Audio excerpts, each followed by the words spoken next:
வணக்கம் நண்பர்களே. நல்லா பூத்து குலுங்கக்கூடிய ரோஜா செடி இந்த மாதிரி வட்ட வட்டமாக உங்கள்கிட்ட இருக்கா? அப்போது இந்த வீடியோ பாருங்கள். பூச்சிகளால் தாவரங்கள் பாதிக்கப்பட்டிருக்கும். இதை எப்படி நம்ம கட்டுப்படுத்தலாம், எப்படி தாவரத்தை பாதுகாக்கலாம் அப்படின்றது தான் இந்த வீடியோவில் பார்க்க போகிறோம். இந்த செடியை பூச்சிகளிடமிருந்து பாதுகாக்கிறதுக்காக ஒரு கரைசல் ரெடி பண்ண போகிறோம். அதுதான் வேப்பெண்ணெய் கரைசல். அதுக்கு நல்ல வேப்பெண்ணெய் வேணும். இந்த மாதிரி சுத்தமான வேப்பெண்ணெய் எடுத்துக்கிட்டு அது கூட காதி கிராஃப்ட்லேருந்து வாங்கின சோப்பு. இது மூலிகைகளால் செய்யப்பட்ட சோப்பு. இதை பயன்படுத்தும் போது செடிகளுக்கு பெரிய பாதிப்பு ஏற்படாது. இந்த வேப்பெண்ணெயும் இந்த சோப்பையும் நல்லா கரைச்சி எடுத்துக்கிட்டு அதை ஒன்றா தண்ணியில் கலந்து எடுத்துக்கணும்.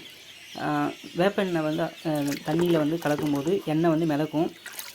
அதிகமாக கொஞ்சமான சோப்பு இருந்தது அப்படின்னா எண்ணெய் ரொம்ப கெட்டியாக ஒரு தயிர் மாதிரி மாறிடும். அதே நிறைய சோப்பு இந்த மாதிரி கரைச்சி எடுத்தோம் அப்படின்னா இந்த மாதிரி தண்ணி மோர் மாதிரி மாறி இருக்கும். இது பார்த்திங்கன்னா நம்ம உங்களுக்கு காட்டுறேன். இது குறைவான சோப்பு தண்ணியில் எண்ணெய் விடும் போது இந்த மாதிரி கட்டியாக மாறிடும். இது ஸ்ப்ரே பண்ண முடியாது, இது எண்ணெய் தான் இது. இதை நல்லா தண்ணியில் கலக்கணும் அப்படின்னா நம்ம சோப்பு அதிகமாக இருக்கணும்.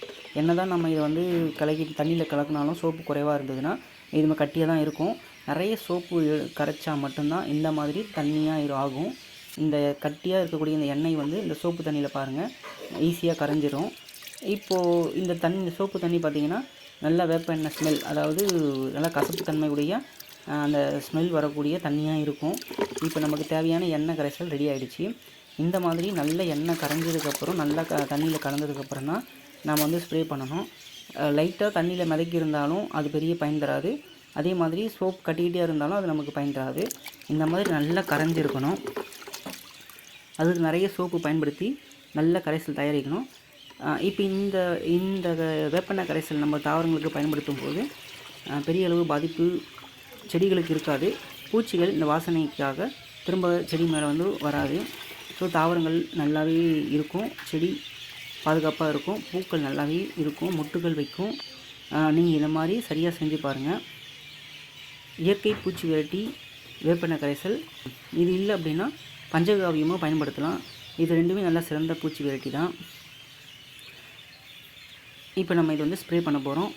இந்த மாதிரி ரோஜா செடிகள்லாம் இந்த வேப்பெண்ணெய் கரைசல் தெளிக்கப்படும் போது மற்ற தாவரங்கள் எல்லாத்துக்குமே இந்த வேப்பெண்ணெய் கரைசல் பயன்படுத்தலாம். பூக்கள் நல்லாயிருக்கும், செடிகள் பாதுகாப்பாக இருக்கும். வெட்டுக்கிளி, கம்பளி பூச்சி, மற்ற தாவரங்களுக்கு பாதிப்பு தரக்கூடிய பூச்சிகள் செடி மேலே உட்காராமல் பூக்கள் பாதுகாப்பாக இருக்கும். நீங்களும் பயன்படுத்தி பாருங்கள்.